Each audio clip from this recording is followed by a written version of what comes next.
प्रिय विद्यार्थी मित्रांनो, आपली PYQ ची सिरीज सुरू आहे। त्याच्यामध्ये आपण चॅप्टर रोटेशनल डायनॅमिक्स हा सुरू केलेला आहे आणि त्यामध्ये आपण 2024 चे MCQ डायरेक्टली बघितले। पण बऱ्याच मुलांची अडचण अशी असते की तिथे आलेले फॉर्म्युले कसे आले तेच त्यांना कळत नाही आणि जर न समजता फॉर्म्युले पाठ केले तर आपल्याला परीक्षेच्या टेन्शनमध्ये ते आठवत नाहीत आणि म्हणून फॉर्म्युले पाठ करताना काहीतरी ट्रिक वापरायच्या आणि त्या ट्रिक वापरून थोडासा त्याच्यात इंटरेस्ट घेऊन ते जर तुम्ही लर्न केले तर तुम्हाला ते प्रश्न कसे सोडवले हे कळू शकेल। आता बघा, रोटेशनल डायनॅमिक्स ह्या चॅप्टरचा जो काही आत्मा आहे तो म्हणजे ह्या डिफरंट बॉडीचे त्याच्या डिफरंट ऍक्सिस बद्दलचे मोमेंट ऑफ इनर्शिया आणि त्याच्यावर तुमच्या स्टेट बोर्डला प्रश्न येतो, तुमच्या सीईटीला, नीटला, जेईला सगळ्याला प्रश्न येतो आणि तुमची अडचण अशी असते की एवढ्या सगळ्या व्हॅल्यू लक्षात कशा ठेवायच्या।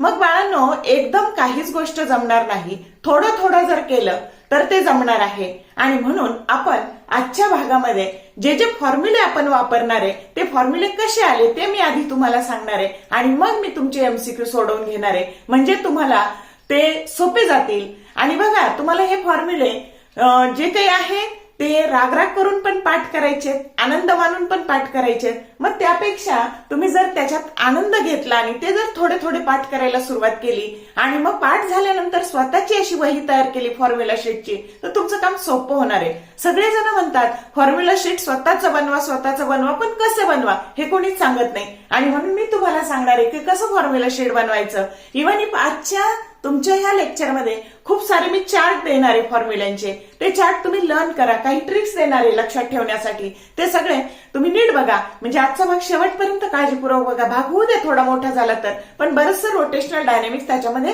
कव्हर होणार आहे आणि त्याचा तुम्हाला दोन्हीकडे फायदा होणार आहे, कॉम्पिटेटिव्ह एक्झामला आणि स्टेट बोर्डला सुद्धा। तर माझी विनंती आहे तुम्हाला की तुम्ही अभ्यासाला सुरुवात करा आणि याचा उपयोग करून घ्या। मी दीपाली कुलकर्णी देशमुख माझ्या विंग्स ऑफ फिजिक्स या चॅनलमध्ये आपलं सगळ्यांचं मनपूर्वक स्वागत करते। तर आता बघा, पहिली बॉडी आहे मोमेंट ऑफ इनर्शिया घेताना आपण पहिली बॉडी घेतलेली आहे बघा, रिंग। आता बघा, मी तुम्हाला दाखवतेय इथे, ही आहे रिंग आणि ह्या रिंगचा पहिला जो ऍक्सिस असतो तो ऍक्सिस असतो passing through its centre and perpendicular to its plane. ही अशी रिंग धरली मी आणि हा जो ऍक्सिस आहे त्याच्या सेंटर मधून जातो आणि त्याच्या प्लेनला परपेंडिक्युलर असतो। मग ही रिंग अशी जरी धरली तरी चालू शकेल, तुम्ही कशी धरा हे बदलणार तर तुम्ही हे बघा, असं हा पण सेम, म्हणजे कशी धरली, अशी धरली काय, अशी धरली काय, तिला अशी करून धरली काय, तर त्याबद्दलचं मोमेंट ऑफ इनर्शिया सेमच येणार आहे आणि त्या ऍक्सिस बद्दलचं मोमेंट ऑफ इनर्शिया असतं mr²। काय असतं? mr²। बघा, इथे ही बॉडी आहे रिंग आणि this is the axis which is passing through its center and perpendicular to its plane। कळला का मग हा ऍक्सिस आणि त्याच्याबद्दलचं मोमेंट ऑफ इनर्शिया असतं mr²। आता बघा, याच्या डायमीटरला कोइन्साइड होणारा ऍक्सिस, आता जर समजा मी हा डायमीटर आहे, येते लक्षात, हा डायमीटर आहे आणि हा पण डायमीटर आहे, आलं का लक्षात, हा डायमीटर आहे असे, हा पण डायमीटर आणि हा पण डायमीटर, हा पण डायमीटर आणि हा जो ऍक्सिस आहे, हा मगाचा ऍक्सिस, हा याला, हे दोन्ही ऍक्सिस आणि याला हा ऍक्सिस कसा आहे, हे असं धरा नाहीतर असं धरा, हा परपेंडिक्युलर आहे आणि म्हणून डायमीटरला कोइन्साइड होणाऱ्या ऍक्सिस बद्दलचं मोमेंट ऑफ इनर्शिया काढताना तिथे थेरम ऑफ परपेंडिक्युलर ऍक्सिस वापरायचा। कसा बघा, तर हा जो ऍक्सिस आहे याला IZ म्हणायचं आणि हा IX आणि हा बघा, हा तुमचा, हा IZ आणि हा IX आणि हा IY। मग आता theorem of perpendicular axis IX आणि IY, मग आता हे दोन्ही सारखेच आहे म्हणून याला म्हणलं आपण 2IX आणि ह्या IX ला आपण, हा डायमीटरला कोइन्साइड होतो त्याला म्हणायचं ID। हा IX आणि IY दोन्ही डायमीटरला कोइन्साइड होतात म्हणून त्याला आपण ID म्हटलं आणि ह्या IZ ची किंमत माहिती आपल्याला mr² आणि म्हणून तुमच्या ID ची किंमत झाली mr²/2। कशी आली समजलं का? आणि एक लक्षात ठेवायचं, जेव्हा जेव्हा डायमीटरला कोइन्साइड होणाऱ्या ऍक्सिस बद्दलचं मोमेंट ऑफ इनर्शिया काढायचंय तेव्हा तेव्हा थेरम ऑफ परपेंडिक्युलर ऍक्सिस वापरायचा आणि टँजंट शब्द आला की थेरम ऑफ पॅरलल ऍक्सिस ही खूप महत्वाची ट्रिक आहे. येते लक्षात? डायमीटर म्हटलं की थेरम ऑफ परपेंडिक्युलर ऍक्सिस आणि टँजंट म्हटलं की थेरम ऑफ पॅरलल ऍक्सिस. हे लक्षात ठेवा. मग कळली का ही कशी व्हॅल्यू आली? आता सोपी ट्रिक सांगते. इथे जी व्हॅल्यू आहे त्याला फक्त 2 ने भागायचं. काय करायचं? त्याला 2 ने भागायचं. कसं आलं ते मी तुम्हाला काढून दाखवलंय. समजतंय का? मग आता बघा, आता आपण टँजंट, आता ही रिंग आहे आणि ही जी टँजंट आहे, आता आपल्याला डायमीटर बद्दलचं मोमेंट ऑफ इनर्शिया मिळालंय. हे डायमीटर आणि ते आहे mr²/2. आणि आता ही जी टँजंट आहे, ही रिंग मी अशी धरली, त्याला ही टँजंट बघा, ही टँजंट अशी, असं नाही धरलेली मी, असं धरलंय, पण तुम्हाला दिसण्याकरता असं दाखवते. ही अशी म्हणजे याच्या प्लेनला ही पॅरलल आहे आणि ही त्याच्याबद्दलचं आपल्याला काढायचंय मोमेंट ऑफ इनर्शिया. आता टँजंटला काढताना मी आताच सांगितलं, टँजंटला काढताना तुम्ही काय करायचं, तर IO प्लस MH² हा फॉर्म्युला वापरायचा. आलं का लक्षात? म्हणजे टँजंट बद्दल घेताना कोणता घ्यायचा थेरम? Parallel ऍक्सिसचा theorem. मग आता बघा, हे IO काय आहे तुमचं? mr²/2 आणि M आणि H. आता हे जे H आहे या दोन्हीतलं अंतर, ती याची रेडियस आहे म्हणजे r², mr². आणि हे झालं बघा, याला 2 ने इथं गुणलं, LCM 2 काढला आणि 3/2 mr². कळलं का? या टँजंट बद्दलचं मोमेंट ऑफ इनर्शिया कसं आलं? 3/2 mr². आलं लक्षात? आता बघा सोपं सांगते. हे आलं की याला 2 ने भागायचं डायमीटर घेताना आणि हे घेताना याच्यात फक्त काय मिळवायचं? ह्या व्हॅल्यूत फक्त काय मिळवायचं? mr² मिळवायचं. अंडरस्टूड? कळतंय? परत एकदा सांगते. हे mr² पाठ असलं की डायमीटर घेताना याला 2 ने भागायचं आणि टँजंट पॅरलल घेताना त्या व्हॅल्यूत काय मिळवायचे? mr² मिळवायचे. एवढं सोपं आहे. आता ही टँजंट पण परपेंडिक्युलर. आता बघा, आपल्याला आता याला परपेंडिक्युलर घ्यायची टँजंट, म्हणजे हा सेंटर मधून जाणारा ऍक्सिस.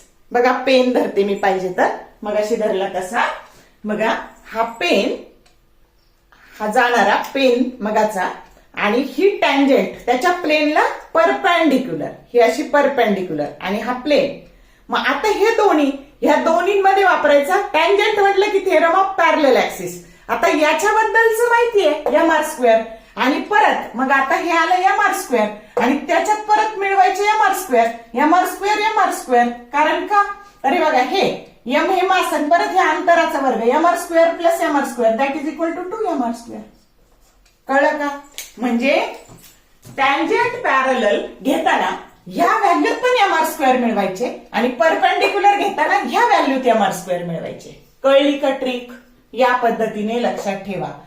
बघा, परत एकदा सांगते. mr² फक्त पाठ पाहिजे, त्याला 2 ने भागलं की डायमीटर, त्याच्यात mr² मिळवले की टँजंट पॅरलल आणि याच्यात mr² मिळवले की टँजंट परपेंडिक्युलर. अंडरस्टूड? आता ह्या 4 व्हॅल्यू लक्षात ठेवायच्या. आलं लक्षात? ट्रिक लक्षात आली? आता हे एकदम सोपं आहे. हे जर कळलं, हे मी मिळवून नाही दाखवणार, हे तुम्ही स्वतः ऑब्टेन करा. मग हे असं भरलेलं दाखवलं ना बाळांनो, की ते डिस्क होते. बघा, ही डिस्क आहे, हे बघा, ही डिस्क आहे आणि याच्यातून हा ऍक्सिस त्याच्या प्लेन मधून जातो आणि त्याला परपेंडिक्युलर असतो. आता त्याचं मोमेंट ऑफ इनर्शिया असतं mr²/2, रिंगच्या निम्म. बघा, नेहमी लक्षात ठेवा, रिंग आणि डिस्क. तर रिंगचं जे आहे त्याला 2 ने भागलं की डिस्कचं होतं. एवढं सोपं लक्षात ठेवायचं. मग हे mr² आणि हे झालं mr²/2. आता डायमीटरला कोइन्साइड होणारा ऍक्सिस काढायचा की याला 2 ने भागायचं, mr²/2/2 म्हणजेच ते झाले mr²/4. समजलं? आता tangent parallel mr²/4 plus mr² मिळवले किती झाले? टँजंट पॅरलल म्हणजे याच्यात मिळवा, हे झाले 5/4 mr² आणि टँजंट परपेंडिक्युलर, तर याच्यात mr² मिळवायचे, mr²/2 plus mr² that is 3/2 mr². Understood or not? एकदा रिंगचं आलं की डिस्कचं आलं का लक्षात? या पद्धतीने नीट लक्षात ठेवा. ट्रिक कळली? आता बघा, आता घ्यायचा क्रिकेटचा बॉल. आता क्रिकेटच्या बॉलचा हा मधून जाणारा जो ऍक्सिस आहे तो त्याच्या डायमीटरला कोइन्साइड होतो आणि सेंटर मधून जातो. मग तुम्ही तो बॉल कसा फिरवा, ह्या ऍक्सिसचं मोमेंट ऑफ इनर्शिया कॉन्स्टंट असतं आणि त्याला 2 नावं असतात. एक तर त्याच्या सेंटर मधून पास होतो आणि डायमीटरला पण कोइन्साइड होतो आणि त्याच्याबद्दलचं मोमेंट ऑफ इनर्शिया असतं 2/5 mr². क्रिकेटचा बॉल, भरलेला बॉल घ्यायचा, सॉलिड स्पिअर. हे मधले असं रंगीत केलं की सॉलिड असतं आणि काही नाही की ते हॉलो असतं. आलं का लक्षात? आणि म्हणून मग आता इथे 2/5 mr². आणि आता ही टँजंट तुम्ही कसंही घ्या त्या बॉलला, ही टँजंट एकच येणार, म्हणजे दोनच व्हॅल्यू लक्षात ठेवायच्या. आता टँजंट साठी सोपं शिकवलंय की त्याच्यात किती मिळवायचे, तर mr² मिळवायचे, कारण m हे याचं मास आहे आणि r ही त्याची रेडियस आहे. म्हणजे 2/5 mr². इथं करून दाखवते मी तुम्हाला. Tangent 2/5 mr² plus mr². मग बघा एलसीएम जर 5 काढला तर हे 2 आणि हे 5, 7/5 mr². कळलं का? म्हणजे सगळ्या टँजंट बद्दल घेताना ज्या ही व्हॅल्यू असेल त्याच्यात फक्त किती मिळवायचे. बघा इथं पण आपण सगळे टँजंट घेताना mr², इथं पण mr²च मिळवले. कळलं का? आणि म्हणून हे झालं. किंवा सोपं सांगते की एकदा हे पाठ असेल ना तर हे डिनॉमिनेटर आहे ना न्यूमरेटर मध्ये मिळवून द्यायचे टँजंट घेताना. आलं का लक्षात? म्हणजे हे 2/5 आहे ना तर हे खालचे 5 इथं वर मिळून द्यायचे टँजंट घेताना 7/5. कळल्या दोन व्हॅल्यू? नीट लक्षात ठेवा. आणि आता बघा, आता हा हॉलो स्पिअर, हा टेनिसचा बॉल आहे, पोकळ बॉल आहे. तर त्याचा याच्यामधून सेंटर मधून जाणारा डायमीटरला कोइन्साइड होणारा जो ऍक्सिस आहे त्याच्याबद्दलचं असतं 2/3 mr². आणि परत सेम असंच ह्या 2/3 mr² टँजंटला, ह्या टँजंट बद्दलचं घेताना 2/3 mr² प्लस mr² मिळवले आपण, प्लस mr². आणि ते झाले बघा हे 3 आणि हे 2, 5/3 mr². किंवा सोपी ट्रिक, खालची व्हॅल्यू वर मध्ये हे डिनॉमिनेटर वर मिळवायचा. झालं 5/3 mr². कळलं का तुम्हाला ह्या सगळ्या व्हॅल्यू? बघा बरं, 4 आणि 4 8 आणि 4 12, 12 व्हॅल्यू किती वेळात पाठ झाल्या तुमच्या. आता लक्ष देऊन असं स्वतःचं फॉर्म्युला शीट बनवा आणि ह्या व्हॅल्यू तयार करा. ओके.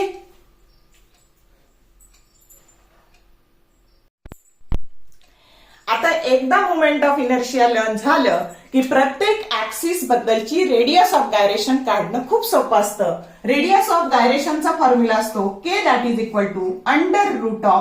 Divided by m. मग आता बघा कोणतेही काढायचं, मी एक काढून दाखवते. काय केलं? √. आता हे I moment of inertia mr² divided by m या ऍक्सिसचं काढू आपण. m कॅन्सल झालं आणि मग √r², √r² that is equal to r. म्हणजे सोपं काय करायचं बाळांनो, मी तुम्हाला ट्रिक सांगते सगळ्या ऍक्सिस बद्दलची रेडियस ऑफ गायरेशन काढायची. तर आता बघा याची रेडियस ऑफ गायरेशन ही येईल, हे m काढून टाकायचं, राहिलेल्या व्हॅल्यूचं अंडर रूट घ्यायचं. समजतंय? आता इथलं बघा m काढून टाकायचं आणि राहिलेल्या व्हॅल्यूचं म्हणजे KT परपेंडिक्युलर याच्याबद्दलचं m काढून टाकलं आणि √2r² म्हणजे √2r. रेडियस ऑफ गायरेशन किती आली? k that is equal to √2 into r. याची आली बघा r. आता याची जर काढायची तर ही आली r/√2. बघा हे m काढून टाकायचं आणि याचं रूट घ्यायचं, याचं पण m काढून टाकायचं आणि हे r² बाहेर गेल्यावर r निघाले म्हणजे याचं आलं बघा k आली याची √3/2 इंटू r. समजलं का? आता याचं काढायचं, m काढून टाकायचं म्हणजे याचं आलं r/√2. याची आली बघा r/√3/2 इंटू r. हे r² आहेत ना, बाहेर निघालं r. कळतंय? याची m काढून टाकायचे, याची आली k आली r/2. याची आली बघा √. आता हे 5/4 आणि हे इथे r आले तर हे झाले बघा √5/2 इंटू r. कळलं का? आता याचं जर काढायचं तर k काढायची तर काय झालं, m निघून गेले, √7/5 इंटू r. याची आली बघा √2/5 इंटू r. याची आली k आली √5/3 इंटू r.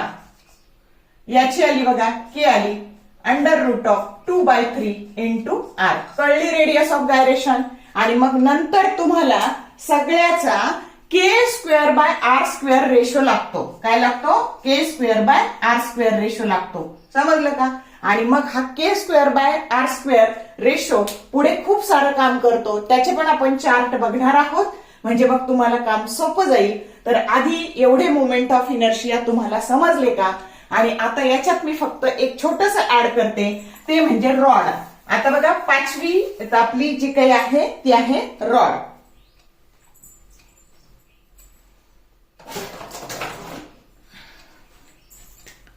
आता आपण इथे रॉड काढू.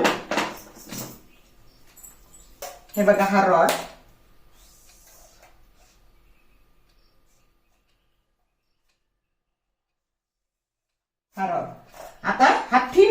युनिफॉर्म रॉड आहे, एकसारखा काढायचा. याच्या सेंटर मधून एम हे रॉडचं मास आहे आणि टोटल एल ही त्याची लेंथ आहे. गोलाकार ज्या आकृती असतात त्यांना रेडियस असते. बघा, याची सगळ्याची रेडियस आर घ्यायची आणि मास कॅपिटल एम घ्यायचं. याची पण रेडियस आर घ्यायची, मास कॅपिटल एम घ्यायचं. पण रॉड आला की एम हे त्याचं मास आणि एल ही त्याची लेंथ. मग आता हा जो ऍक्सिस आहे ना, त्याच्याबद्दलचा मोमेंट ऑफ, आता हा ऍक्सिस कसा असतो, त्याच्या सेंटर मधून जातो आणि प्लेनला परपेंडिक्युलर असतो. त्याच्याबद्दलचं मोमेंट ऑफ इनर्शिया असतं ml²/12. काय असतं, पहिली व्हॅल्यू ml²/12. आता बघा, ही passing through its one end. आता इथून कुठलं पण हे किंवा हे, तर आता त्याच्यासाठी थेरम ऑफ पॅरलल ऍक्सिस वापरायचा. मग आता बघा, मग आता तुम्हाला ह्या व्हॅल्यू किती मिळवावे लागतील, ml²/12 प्लस आता एम हे त्याचं मास आणि ह्या दोन्ही ऍक्सिस मधल्या अंतराचा वर्ग. आता ते येणार L/2 चा स्क्वेअर आणि हे सोडून येणार आहे तुमचं, हे सगळं सोडवल्यावर तुमचं उत्तर येणार आहे ml²/3. इकडचा घ्या नाही तर इकडचा घ्या, कोणताही एंड घ्या, दोन्हीकडे व्हॅल्यू सारखीच ml²/3. आणि बरोबर ह्या दोन्हीच्या मधून जाणारा ऍक्सिस, तर हे अंतर येतं तुमचं, हे घेताना तुमचं येत होतं L/2 दोन ऍक्सिस मधलं, हे येणार आहे तुमचं L/4. मग तुम्ही जर इथं L/4 घेतला आणि हे जर सोडवलं तर तुमचं उत्तर येतं, ह्या ऍक्सिस बद्दलचं मोमेंट ऑफ इनर्शिया येतं 7/48 ml². अशा 3 व्हॅल्यू लक्षात ठेवा. कळलं का, ml²/12, ml²/3 आणि 7/48 ml². इथं सोडून बघा तुम्ही, ते येतं. मी आता इथं काही वेळ घालवत नाही. अशा एवढ्या व्हॅल्यू ह्या सगळ्या 12 होत्या आणि ह्या 15 व्हॅल्यू आज दिवसभरात तुम्ही नीट करा, म्हणजे तुमचं खूप मोठं काम झालेलं आहे. आता हा टेबल व्यवस्थित बघा बरं फॉर्म्युलाचा. Kinetic energy distribution table for different rolling bodies. आता इथं 4 बॉडी घेतलेल्या आहेत आपण, कारण कोणत्या कोणत्या बॉडी रोल होऊ शकतात, ज्या गोलाकार आहेत त्याच रोल होऊ शकतात. म्हणून रिंग किंवा सिलेंड्रिकल शेल, त्यानंतर डिस्क और सॉलिड सिलेंडर, नंतर सॉलिड स्पियर आणि हॉलो स्पियर, ह्याच बॉडी फक्त काय होऊ शकतात, रोल होऊ शकतात. मग आता त्यांचे अनुक्रमे k²/r² घेतलेले आहेत. रिंग साठी किंवा सिलेंड्रिकल शेल साठी k²/r² रेशो 1 असतो. डिस्क किंवा सॉलिड सिलेंडर साठी तो 1/2 असतो. सॉलिड स्पियर साठी तो 2/5 असतो आणि हॉलो स्पियर साठी तो 2/3 असतो. म्हणजे जे तुम्ही घेतलं ना बाळांनो, त्यातलं फक्त mr² काढून टाकायचं. ज्या व्हॅल्यू होत्या ना आता पाहिल्या ना, त्यातले mr² काढून टाकायचं. तोच k²/r² चा रेशो असतो. एवढी सोपी ट्रिक आहे. त्याच्यानंतर ट्रान्सलेशनल कायनेटिक एनर्जीचा फॉर्म्युला असतो ½ आणि म्हणून तिथे त्या सगळ्या व्हॅल्यू आल्या तुमच्या. ट्रान्सलेशनल कायनेटिक एनर्जी सगळ्यांचीच आली ½ आता रोटेशनल कायनेटिक एनर्जीचा फॉर्म्युला असतो ½ इंटू k²/r². म्हणजे ट्रान्सलेशनल कायनेटिक एनर्जीच्या व्हॅल्यूला तुम्ही k²/r² च्या व्हॅल्यूने गुणा, ती तुमची काय येणार आहे, रोटेशनल कायनेटिक एनर्जी येणार आहे. आणि आता ह्या दोन्हींची बेरीज करा, ट्रान्सलेशनल कायनेटिक एनर्जी आणि रोटेशनल करा, ती येत असते रोलिंग किंवा सोपा फॉर्म्युला ½ इंटू ब्रॅकेट 1 + k²/r². आणि म्हणून त्या व्हॅल्यू आल्या तुमच्या ह्या टेबलमध्ये दाखवल्याप्रमाणे. तुमची व्हॅल्यू आली रिंगची किंवा सिलेंड्रिकल शेलची रोलिंग कायनेटिक एनर्जी आली mv², डिस्क किंवा सॉलिड सिलेंडरची आली 3/4 mv², सॉलिड स्पियरची आली 7/10 mv² आणि हॉलो स्पियरची आली 5/6 mv².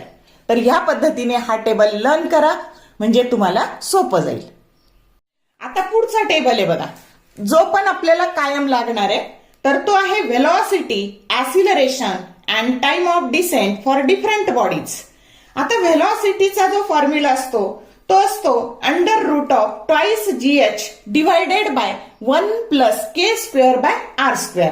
ऍसिलरेशनचा फॉर्म्युला असतो a = g sin θ divided by 1 + k²/r². आणि टाइम ऑफ डिसेंट t चा फॉर्म्युला असतो 1/sin θ √2 h/g into bracket 1 + k²/r². आणि ह्या त्याच्या सगळ्या डिफरंट व्हॅल्यू आहेत. परत ह्या 4च बॉडी आहेत आणि ह्या पण व्हॅल्यू तुम्हाला सगळ्या व्यवस्थित लर्न करायच्या आहेत. आलं का लक्षात? नीट करा हा टेबल, म्हणजे तुमचं काम सोपं होऊन जाईल आणि हे फॉर्म्युले आल्याशिवाय तुम्हाला न्यूमरिकल्स सोडवता येणार नाही. म्हणजे फिजिक्सच्या अभ्यासाची प्राथमिक स्टेज ही असते फॉर्म्युले लर्न करणं आणि तिथूनच अभ्यासाला सुरुवात करायची असते. आता हा तिसरा टेबल बघा, rolling, sliding and falling bodies. मग त्याची रोलिंग होताना व्हेलॉसिटी काय, त्याचं ऍसिलरेशन काय, त्याचं टाइम काय, त्याचा फॉर्म्युला. त्याच्यानंतर स्लाइडिंग होताना त्याची व्हेलॉसिटी काय असते, ऍसिलरेशन काय असतं आणि त्याचा टाइम काय असतो. आणि फॉलिंग असताना त्याची व्हेलॉसिटी काय असते, ऍसिलरेशन काय असतं आणि टाइम काय असतं, हे सगळं या फॉर्म्युला शीट मध्ये दिलेलं आहे. आणि म्हणून हे तिन्ही टेबल, आता याच्यात पहिला आला तर दुसरा टेबल येणार आहे, दुसरा आला तर तिसरा येणार आहे. म्हणून हे टेबल तिन्ही पण चांगले लर्न करा आणि लर्न झाल्यावर मग तुमच्या फॉर्म्युला शीट मध्ये लिहून काढा. तुमचं बरंचसं काम इथं सोपं झालेलं आहे. आता आपण जे काही पीवायक्यू आले 2024 ला ते बघूया. प्रश्न पहिला असा आहे बघा, a disc and ring both have same mass and radius. आता एक डिस्क आहे आणि एक रिंग आहे. हे बघा, ही डिस्क आहे आणि ही रिंग आहे. दोन्हीचं मास पण सेम आहे आणि रेडियस पण सेम आहे. हिचं पण मास एम, हिचं पण मास एम, हिची पण रेडियस आर, हिची पण रेडियस आर. मग आता पुढे काय सांगितलंय, the ratio of movement of inertia of the disc about its diameter. आता डिस्कचा मुवमेंट ऑफ इनर्शिया आपण पाहिलं mr²/4 असतो तो, आणि movement of inertia of a disc about its diameter to that of the ring about a tangent in its plane. आता याचा tangent in its plane, आता ती असते 3/2 mr², ही व्हॅल्यू, आणि याच्या डायमीटरची असते mr²/4. बघा, ही mr²/4 आणि ही असते 3/2 mr². मग त्याचा रेशो आपल्याला विचारलाय. आता ऑप्शन ए दिलाय तुम्हाला 1:2, बी दिलाय 1:4, सी दिलाय 1:6 आणि डी दिलाय 1:8. आता करूयात आपण. आता हे सेम आहे म्हटल्यावर हे कॅन्सल झालं. आता काय झाले, 1/4 divided by 3/2, that is nothing but 1/4 into 2/3, 2 2 जा 4 मीन्स इट बिकम्स 1:6. हिचं करेक्ट ऑप्शन सी आहे. समजलं?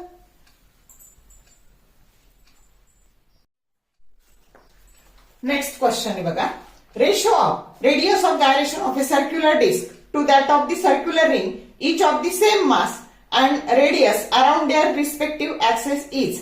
आता रेडियस ऑफ गायरेशन कुणाची, सर्क्युलर डिस्क आणि रिंग. सर्क्युलर डिस्क ही झाली डिस्क आणि रिंग. आता याच्याबद्दलचं मुवमेंट ऑफ इनर्शिया असतं mr²/2 आणि याचं असतं mr². मग आता तुमची रेडियस ऑफ गायरेशन येते r/√2 डिस्कची आणि रिंगची येते r. आर काय झालं, कॅन्सल झालं, 1:√2. म्हणजे कळलं का तुम्हाला, मुवमेंट ऑफ इनर्शिया आणि रेडियस ऑफ गायरेशन पाठ असणं किती गरजेचं आहे. आणि म्हणून करेक्ट ऑप्शन काय आलेला आहे आपला, डी आलेला आहे. नेक्स्ट क्वेश्चन आहे बघा, a particle is performing uniform circular motion along a circumference of a circle of diameter 1 metre. बघा, याचा डायमीटर 1 मीटर आहे, म्हणजे रेडियस ½ मीटर घ्यायची. 0.5 ऐवजी काय घेऊन टाकायचं, 1/2 घ्यायची. नेहमी लक्षात ठेवा, 0.5 जिथं जिथं असेल ना सीईटीला 1/2 घ्यायचं, आणि जर इथे 0.25 असेल ना तर 1/4 घ्यायचं. कॅल्क्युलेशन सोपे होऊन जातात, लक्षात ठेवा ही ट्रिक. मग आता बघा, इथे त्याची रेडियस झाली ½ मीटर आणि पुढे काय दिलंय तुम्हाला, तर तुम्हाला दिलंय की विथ फ्रिक्वेन्सी 4 हर्ट्स, म्हणजे एन 4 हर्ट्स म्हणजे एक रिव्हॉल्युशन पूर्ण करायला लागलेला वेळ, त्याला आपण फ्रिक्वेन्सी असं म्हणतो. तर ती आहे तुमची 4 हर्ट्स. मग आता फ्रिक्वेन्सी 4 हर्ट्स आहे, तर तुम्हाला विचारलंय काय, the acceleration of the particle in metre per second square is. तर त्याचं ऍसिलरेशन काढायचंय. आता माहिती आपल्याला याच्यात कोणतं ऍसिलरेशन असतं सर्क्युलर मोशन मध्ये, तर ते असतं सेंट्रिपेटल ऍसिलरेशन. त्यालाच आपण रेडियल ऍसिलरेशन असंही म्हणतो आणि त्याचा फॉर्म्युला असतो r⍵².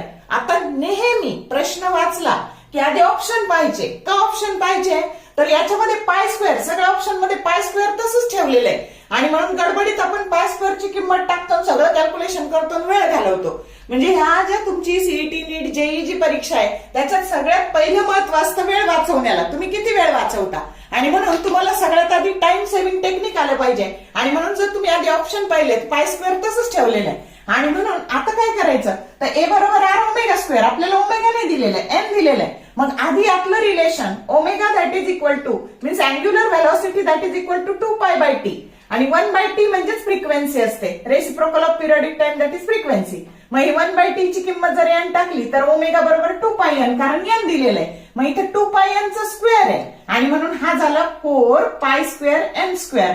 मग आता ह्या r ची किंमत 1/2 टाकली, 4 टाकले, इथं 2 लगेच भाग गेला 2 π² आणि 4 चा वर्ग 16 म्हणजे 16 दुने 32 म्हणजे काय आलं तुमचं ऍक्सेलरेशन किती आलं 32π², जो करेक्ट ऑप्शन डी आहे. आता पहिल्यांदा याला वेळ लागतो बघा सोडवताना.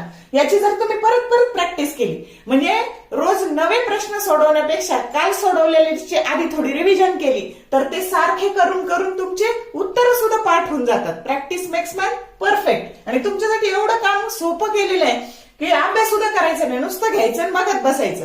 म्हणजे हे बघितलं तरी तुम्हाला खूप सारा तुमचा अभ्यास होऊन जाणार आहे. तुम्हाला जो बसायचं पाठ करायचं कंटाळा येतो तर हे काम एवढं सोपं करून ठेवलेलं आहे बघा. तुम्ही नुसतं बघितलं दोनदा बघितलं ना तरी उत्तर पाठ होणार आहे तुमचे. Okay, next question. Earth revolves around the sun in a circular orbit of radius capital R. The angular momentum of the revolving earth is directly proportional to option A r⁻², B r cr² आणि D r³.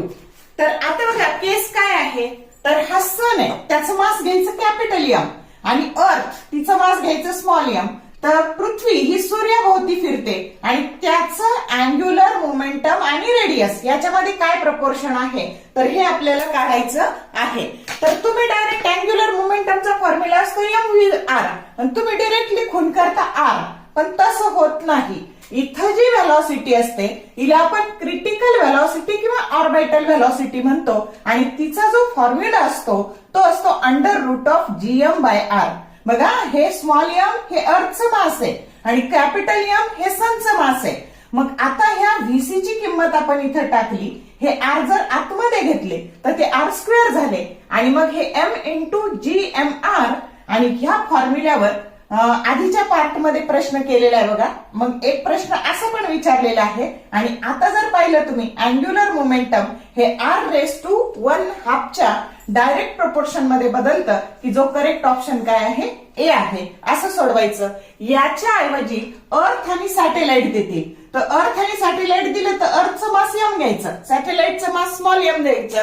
म्हणजे सोपं लक्षात ठेवा की अशी केस आली एवढं सोडवत बसायचं नाही. अँग्युलर मोमेंटम हे r⁻² च्या डायरेक्ट प्रपोर्शन मध्ये बदलतं किंवा हा ऑप्शन असाही देऊ शकतात √r च्या डायरेक्ट प्रपोर्शन मध्ये बदलतात. समजलं का? कन्सेप्ट क्लिअर असेल तर तुम्हाला खूप पटकन उत्तरं देता येतात. म्हणून प्रश्नांचं स्वरूप माहित असणं गरजेचं आहे.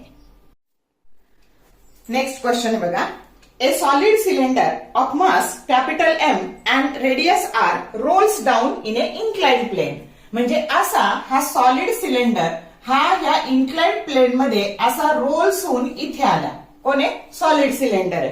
हा, या पद्धतीने हे असं सॉलिड सिलेंडर आहे.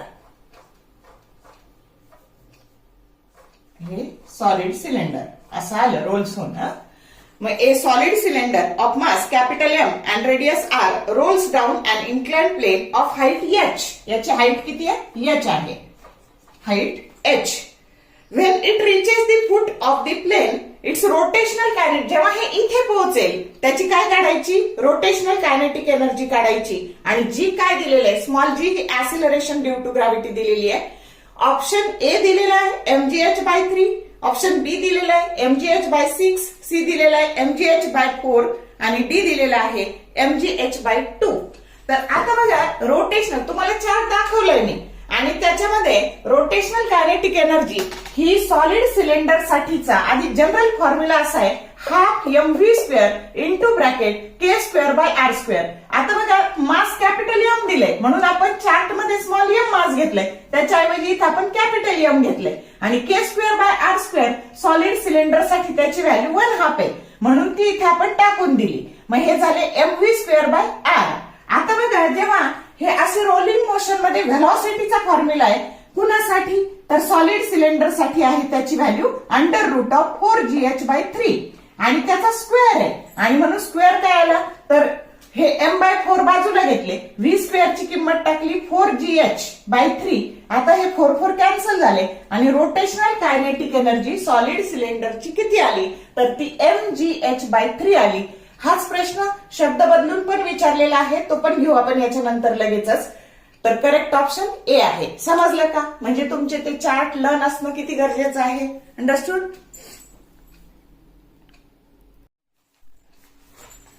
हाच प्रश्न एका सेक्शन मध्ये असा विचारलेला आहे. ए solid cylinder of mass capital M and radius R rolls down an inclined plane of height h. The rotational kinetic energy of the solid cylinder when it reaches the foot of the plane is g, that is equal to acceleration due to gravity. Option A दिलाय mgh, बी दिलाय mgh/2, C दिलाय mgh/3 आणि D दिलाय mgh/4. तर इथे फक्त option A ऐवजी आपण आता सी करू. आता तुम्हाला न्यूमेरिकल कळलेलंच आहे. For solid cylinder rotational kinetic एनर्जीचा फॉर्म्युला हा लिहायचा, k²/r² ची व्हॅल्यू 1/8 टाकायची, स्मॉल m ऐवजी कॅपिटल M करायचं, म्हणजे रोटेशनल कायनेटिक एनर्जी झाली mv²/4. आता त्याच्यासाठी व्हेलॉसिटी असते v, that is equal to √4gh/3. त्याचा स्क्वेअर झाला 4gh/3. 4 कॅन्सल झाले आणि rotational kinetic energy for solid cylinder ही झाली mgh/3. दोनदा विचारलाय म्हणजे हा रिपीट होऊ शकतो. फक्त ऑप्शन त्याच्या पहिल्या प्रश्नात ए होता, इथे फक्त सी झालाय. म्हणजे डायरेक्ट तुमच्या डोक्यात असेल की mgh/3 घ्यायचं, तर एवढं सोडवत बसायची पण गरज नाही. म्हणून प्रॅक्टिस महत्वाची आहे बघा एमसीक्यू ला.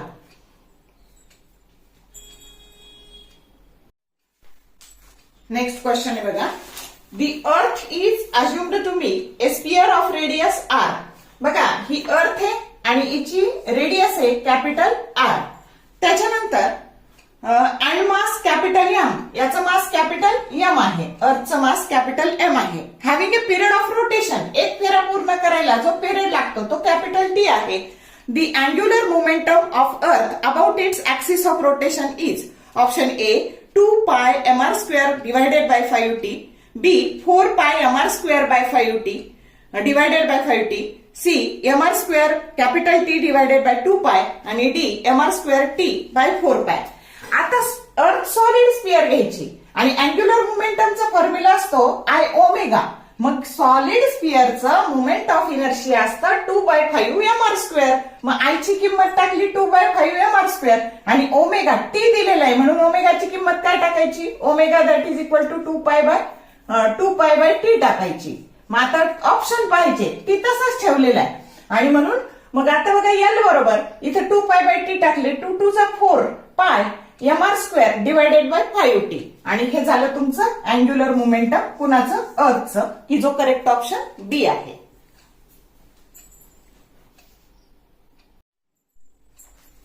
Next numerical. A particle of mass m is performing uniform circular motion along a circular path of radius small r. Its angular momentum about the axis passing through its center and the perpendicular to its plane is L. त्याचा angular momentum L आहे. The kinetic energy of the particle is option A L² divided by 2mr², B 2L² divided by mr², C L² divided by mr² आणि D 2L² divided by 3mr². तर आता बघा एक नवीन formula आपल्याला मिळणार आहे kinetic energy आणि angular मोमेंटमचा आणि जो वापरून आपल्याला खूप सारे प्रॉब्लेम त्याच्यावर परत पुढे विचारलेले आहेत. मग आता तुम्हाला केस कळतीये की जो पार्टिकल आहे ज्याचं मास m आहे तो इथं वर्तुळाच्या परिघावर फिरतो आहे, ज्याची रेडियस r आहे आणि ज्याचा अँग्युलर मोमेंटम L आहे आणि त्याचा फॉर्म्युला असतो. आता केस खरं तर अशी आहे, ही अशी आणि इथं तुमचं हे फिरत आहे या पद्धतीने. काढताना मी फिगर अशी काढली. मग एल ही रोटेशनल मोशन आहे आणि रोटेशनल मोशन मध्ये angular momentum L that is equal to I omega असतं आणि त्याची कायनेटिक एनर्जी तुम्हाला विचारलेली आहे. मग कायनेटिक एनर्जीचा रोटेशनल कायनेटिक एनर्जीचा फॉर्म्युला असतो ½ I ओमेगा². मग आता याचं रिलेशन लावायचंय म्हणून जर इथं एल स्क्वेअर करायचं असेल तर इथं आय स्क्वेअर असायला हवं आणि म्हणून आय स्क्वेअर केलं तर खाली ही किंमत आपल्याला बदलता येत नाही आणि म्हणून त्याला ऍडजस्ट करण्याकरता आपण याला आय ने गुणलं आणि आय ने भागलं. मग हे झाले I square omega square divided bye I आणि याची किंमत टाकता आली आपल्याला L square divided by 2i म्हणून फॉर्म्युला मिळाला आपल्याला कायनेटिक. हा एक फॉर्म्युला लक्षात ठेवा बघा, याच्यावर खूप सारे न्यूमेरिकल सोडवायचे आहेत आपल्याला. तर kinetic energy that is equal to L square divided by 2i आणि मुवमेंट ऑफ इनर्शियाची किंमत mr स्क्वेअर अशी जर टाकली तर हाच फॉर्म्युला तयार होतो केई divided by L square divided bye 2mr square की जो करेक्ट ऑप्शन ए आहे. नेक्स्ट क्वेश्चन आहे बघा. A rotating body has angular momentum capital L. If its frequency is doubled and kinetic energy is halved, its angular momentum will be. आता ही rotating body आहे आणि तिचं जे अँग्युलर मोमेंटम आहे तर ते तुम्हाला इनिशियली एल म्हटलेलं आहे, फ्रिक्वेन्सी डबल केलेली आहे बघा. तर त्याची N2 that is equal to पहिल्याची N1 आणि दुसऱ्याची N2, फ्रिक्वेन्सी N2 पहिल्याच्या डबल केली आणि कायनेटिक एनर्जी पहिली कायनेटिक एनर्जी K1 आणि दुसरी K2. तर तुम्हाला ती कायनेटिक एनर्जी काय केली, हाफ केली, K1/2, frequency double, kinetic energy half आणि तुम्हाला फायनल अँग्युलर मोमेंटम विचारलेला आहे. ऑप्शन ए आहे L/4, बी आहे L/2, 3 आहे 2, सी आहे 2L आणि डी आहे 4L. मग आता काय करायचं, तर कायनेटिक एनर्जीचा फॉर्म्युला असतो हाफ आय ओमेगा स्क्वेअर. मग ही पहिली इनिशियल, ही फायनल आणि याच्याहून आपण या ओमेगाची किंमत 2πn टाकली कारण फ्रिक्वेन्सी दिलेली आहे आणि म्हणून 2πn चा स्क्वेअर आहे. मग 2π म्हणजे इथं तुमचा 2π चा स्क्वेअर 4π ते कॅन्सल झाले आणि इथे शिल्लक काय राहिलं फक्त N1/N2 चा स्क्वेअर आणि इथे या N2 ची किंमत आपण 2N1 टाकली, N1 कॅन्सल झाले आणि 1/2 चा स्क्वेअर 1/4 झालं.